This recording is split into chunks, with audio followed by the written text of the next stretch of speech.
Tout d'abord, la définition. Une offre en marketing, l'offre que vous allez faire à vos prospects, elle se compose de 4 éléments. Ces 4 éléments, c'est évidemment ce qu'on va recevoir. Donc, ce qu'on reçoit, c'est le produit ou le service que vous proposez. Comment il s'appelle? Qu'est-ce que c'est? Qu'est-ce que ça fait? À quoi ça sert? L'offre, elle comprend une deuxième caractéristique à laquelle on pense assez rarement, mais que vous devez impérativement décrire pendant votre lancement. Comment on reçoit le produit ou l'offre. Vous verrez que quand je vous parlerai des leviers émotionnels, c'est dans le prochain module, quand je vous expliquerai les leviers émotionnels, c'est-à-dire les différents interrupteurs qu'il va falloir activer chez votre prospect pour lui donner confiance et lui donner envie d'acheter votre produit dans votre lancement, eh bien, cet interrupteur, comment on reçoit le produit, c'est ce que j'appelle le tour du propriétaire et c'est extrêmement important. Il faut décrire au prospect ce qui se passe une fois qu'il a acheté pour le mettre en confiance et vaincre sa peur de l'inconnu. Ensuite, dans votre offre, il va falloir expliquer clairement, vraiment clairement, il faut que ce soit parfaitement limpide, tout simplement, la question qui tue ou qui fâche, ou alors la question qui soulage et qui donne envie, c'est la question de combien on paie pour ce produit ou pour ce service. Et c'est une question qui, dans un lancement, doit être abordée à un moment très précis, qu'on va voir ensemble quand on va parler de la chronologie de votre lancement. Il ne faut surtout pas commencer à aborder cette question trop tôt dans le lancement. Et la dernière des 4 étapes pour décrire une offre, c'est comment on paie. Quelles sont les modalités de paiement? Est-ce qu'il est possible de régler en plusieurs fois? Est-ce qu'on règle par chèque? Est-ce qu'on règle sur Internet? Est-ce qu'il y a des facilités de paiement? Donc, comment est-ce qu'on effectue la commande pour le produit? Donc, maintenant, parlons un petit peu rapidement de ce qui fait la différence entre une simple offre. Si vous remplissez juste la réponse à ces 4 questions-là pour n'importe quel produit ou service, vous avez une offre. C'est la définition. Qu'est-ce qui fait la différence entre une offre, comme ça, ou une offre irrésistible? Ce qui fait la différence, c'est un concept extrêmement simple, c'est une balance. Je vais vous la représenter et je vais vous montrer comment, pendant notre lancement, on l'utilise. Prenez l'exemple de votre propre produit. D'accord? Je ne vais pas donner de chiffres, on va prendre l'exemple de votre produit. Imaginons que je vous dise « Bonjour, j'ai quelque chose à vous vendre aujourd'hui et ça coûte 800 €. Non? Personne n'achète? Non? Bon. Il y a un problème. Pourquoi est-ce que personne n'achète?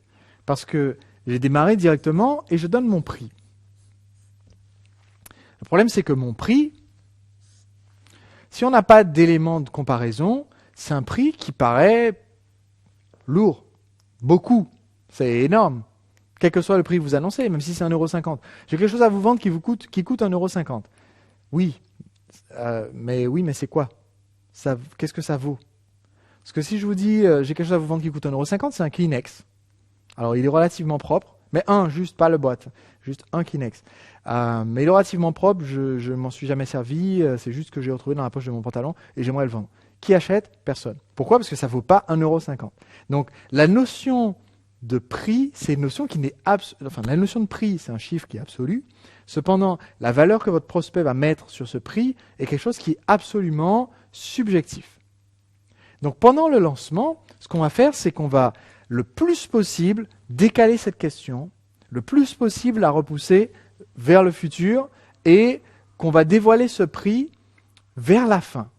On va dévoiler ce prix, je vous expliquerai dans le dernier module, je vous expliquerai. Quelquefois, on dévoile le prix juste le jour où on ouvre les ventes. Donc c'est dans la vidéo de vente finale ou sur la page de vente finale. Soit on dévoile le prix juste avant d'ouvrir les ventes. Il y a une raison pour laquelle on choisit l'un ou l'autre. Mais on ne parle pas du prix au tout début d'un lancement. En fait, ce qu'on fait au tout début d'un lancement, c'est qu'on construit une balance de la valeur. On explique pendant tout le lancement à notre prospect quelle est la valeur de ce qu'on a à proposer. On construit cette notion de valeur, d'envie d'acheter le produit pour que cette valeur soit beaucoup plus forte, beaucoup plus importante que le prix qu'on va facturer. Du coup, tout le lancement, le processus de lancement, il consiste à construire ça. Cette balance. Cette balance de la valeur où de ce côté-là, on va mettre la valeur perçu de notre produit. Et cette valeur-là, elle est énorme. Et maintenant, quand je suis sur cette balance-là, quand j'ai construit ça, pendant tout mon pré-lancement, pendant 1 semaine, 2 semaines, 3 semaines, ça dépend de votre marché. Quand j'ai construit ça pendant une vidéo, 2 vidéos, 3 vidéos, j'ai dit voilà ce que vous allez recevoir, voilà comment ça fonctionne, voilà ce que ça va vous permettre de faire, voilà ce que ça va vous permettre d'économiser, voilà ce que vous auriez dû investir si vous aviez fait appel à un concurrent, mais nous on vous fait faire des énormes économies, voilà ce que ça nous a coûté de le développer, ça vaut énormément, ça a beaucoup de prestige, je construis tout ça pendant 2 semaines, pendant tout le temps qu'il faut, je convainc mon prospect, il veut l'acheter, il est très motivé, et je lui dis hop, ça coûte seulement ce prix-là. Quand j'ai fait ça, j'ai construit ce qu'on appelle une offre irrésistible. Donc, c'est un des points les plus importants que vous devez comprendre dans votre pré-lancement.